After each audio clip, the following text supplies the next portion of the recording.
Critics of Deputy President William Samoei Ruto and his bid for the presidency in 2022 usually tell us the one big difference between William Samoei Ruto and Raila as presidential candidates is a weakness that will definitely cost the deputy president the presidency in 2022. What is this difference and weakness on the part of the deputy president?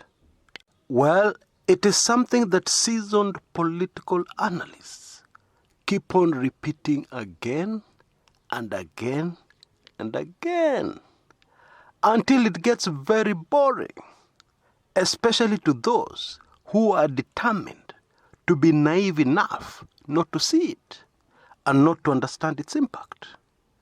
What am I talking about? It is this thing of not having advisors. Seasoned key advisors to give you advice, to help guide you through storms, through challenges, through obstacles that are inevitable in any battle, and especially in a political battle. And of course, we all realize that the 2022 battle for the presidency is going to be the mother of all political contests in the country called Kenya. You know, it is crystal clear, very obvious, that Raila Odinga, seasoned as he is, experienced as he is in politics, has advisors around him who usually assist him. And more importantly, Raila listens to them. You know, having advisors is one thing, and listening to them, taking the advice, is quite another.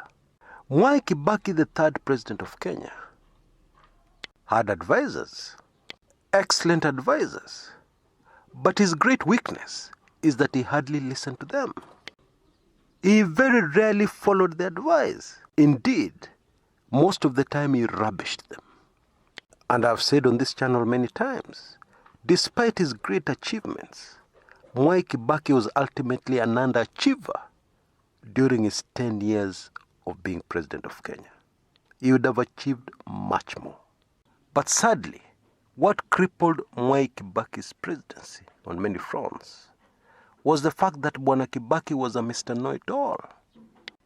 He saw himself as too experienced, too knowledgeable in Kenyan politics, too educated at Makerere University amongst other universities, too well educated, especially in comparison to his predecessor, President Daniel Toroitich arap Moi, to listen to some young men who didn't even go to Makerere. Some of them had not even seen the inside of a university. What would such people tell Moi Kibaki? Seriously. That's how he looked at it. William Samoei Ruto has got many similarities on this front with Moi Kibaki. He rubbishes good advice. You know, in the Bible we have a story of a great king called King David, who knew the value of advisors. Despite the fact that King David was great, he had won many great battles. This is the man who had felled the mighty Goliath. He would easily have reasoned, what do I need good advice from? But King David was wise enough to realize how important it is to have people around you to advise you. And this is why a certain story told in the Bible, the book of wisdom, should make anybody realize how important it is to not only have advisors, but to have the right gifted advisors around you. Yes, this is a calling, just like any other.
Indeed, I can be as blunt as to say that without advisors, you will go nowhere. Because in the Bible story, somebody did not have the right advice, and predictably, they went nowhere. President Moi, the late President Moi, the second president of Kenya, may not have gone to Makerere, may not have seen the inside of any university, but he had very good advisors. And that is one of the reasons why Moi ruled Kenya for a spectacular 24 years, despite great opposition. And sometimes this opposition came from powerful Western forces.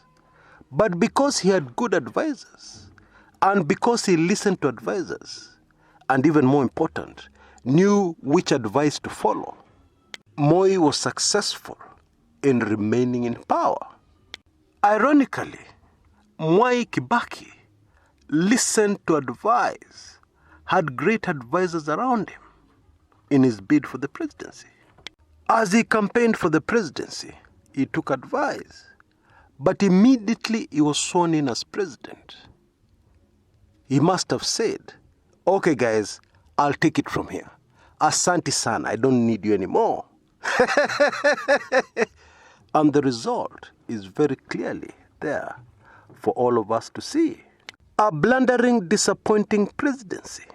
A presidency that would have been much more than what it ended up being. All because somebody ignored ancient wisdom. Will the same fate befall William Samoei Ruto in his bid for the presidency of the Republic of Kenya? Shall we say time will tell, or shall we say it is a done deal? You tell me what you think in the comments area below. Until next time, this is Chris Kumekucha.